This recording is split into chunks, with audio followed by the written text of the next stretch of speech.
You guys have all heard the saying, or hopefully you have, fucked up parents create fucked up kids who become fucked up adults that become fucked up parents that create fucked up kids. And the cycle continues until someone breaks it. So you have to decide, are you going to be the one to break it? So a little bit of story time. I'm recently down in Jacksonville, Florida, at the Smiley Academy. It's a jiu-jitsu MMA academy, and our professor Tom DeBlas was doing a seminar down there. So we do the seminar, great seminar. He's one of the best in the world, still crazy as hell, but he's one of the best in the world in jiu-jitsu. Had a great career in I think it was Bellator. Just an amazing American all around. Just an amazing leader. Still crazy as hell though. Anyway, so he's telling this story. We go to dinner afterwards, and he tells this story of he was inside. Maybe he wasn't even there. I think he was there.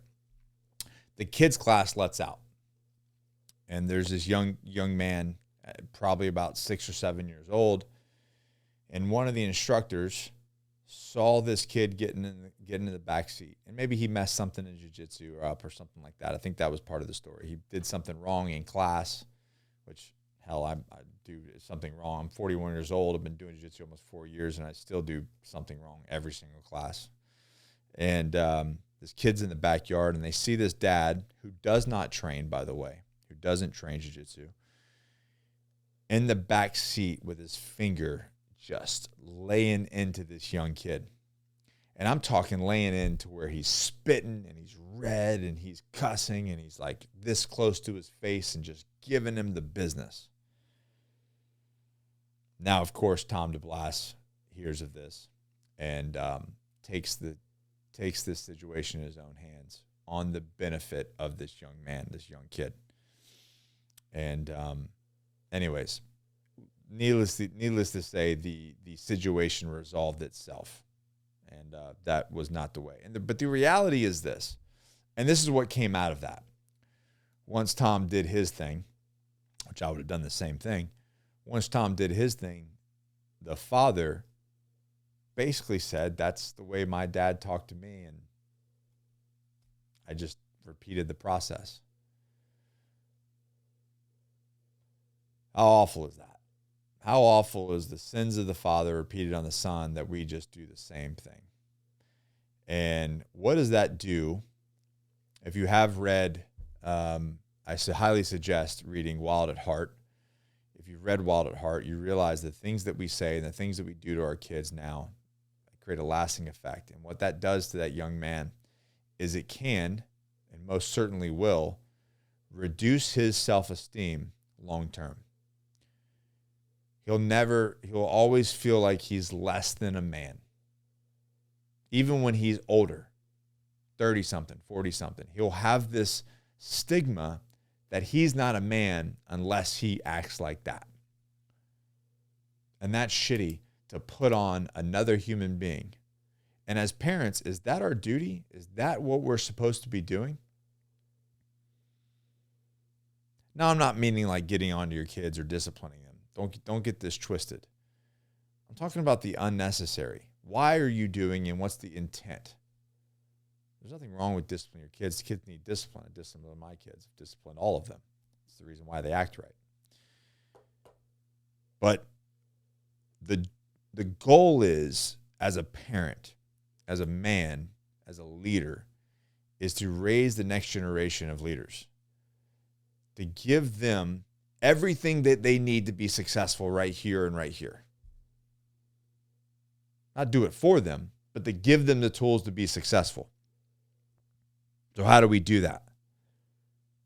We practice positive reinforcement. One is we practice positive reinforcement. Words of affirmation.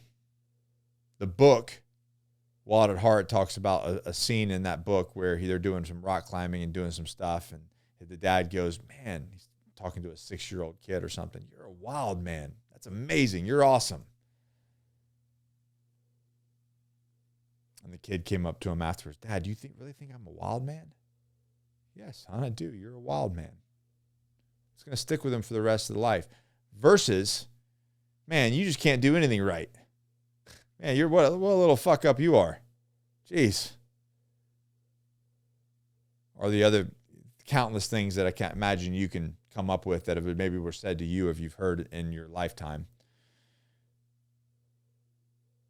Kirk says something to me in words and speaking with parents. He'll go, yeah. What is it called? What's the saying?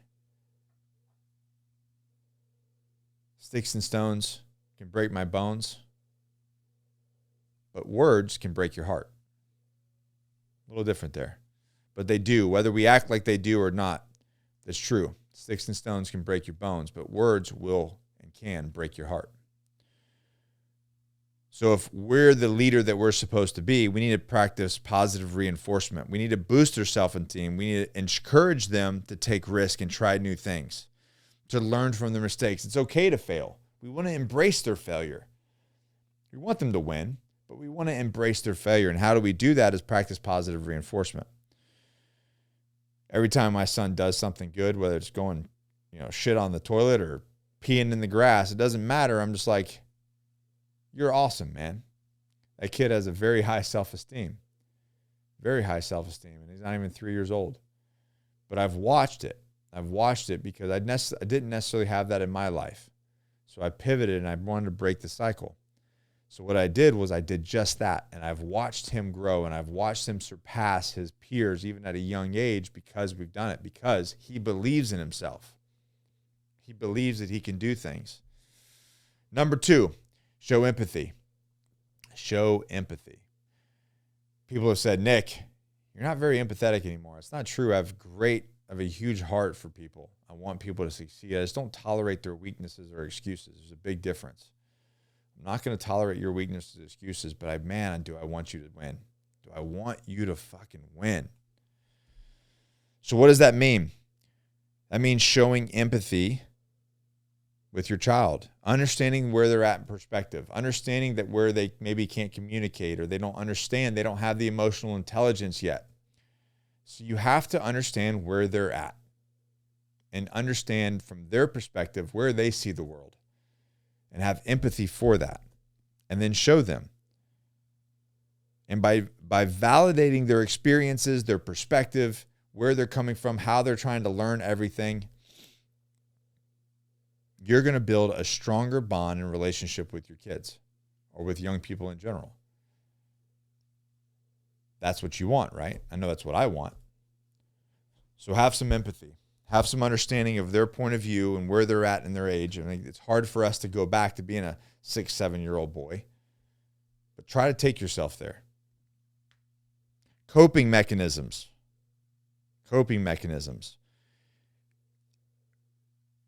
It's interesting being a new parent again. I have a 21-year-old, a 16-year-old, and then we started all over. Now I've got a 2.5-year-old. It's interesting being this age and developing myself personally and professionally and being a parent again because it's a very different take on things. Now when he gets upset about something or he's crying or he gets angry or whatever, we just do breath work. I'm like, hold his chest. I'm like, it's okay. Just breathe. And I actually get him, and I got to hand it to my wife. My wife really started that. And he will calm right back down. And we'll say, what are you trying to say? Try to tell me what's going on. And he calms right down. But what you're doing is you're giving them a way to communicate in a way that's not negative. That's productive. It's not emotional. Even though it can be emotional, it's not emotional. You're getting them to develop these skills that adults don't even have. Adults are flying off the handle every freaking 2 seconds on the internet or in person or on the road or whatever because they can't control their emotions. They have no coping mechanisms. My wife created a toddler jiu-jitsu program. So what are we doing? We're getting him to have rough and tumble play and grapple with these other 3-year-olds. We're giving him an outlet for his energy and his frustrations and whatever he is. And he's also getting to learn how his body moves, how to touch, how to be comfortable within circle and being close to other human beings. And what that's going to do is it's giving him problem-solving skills. You're giving him positive self-talk, and you're giving him relaxation techniques, being able to deal with stress at a young age.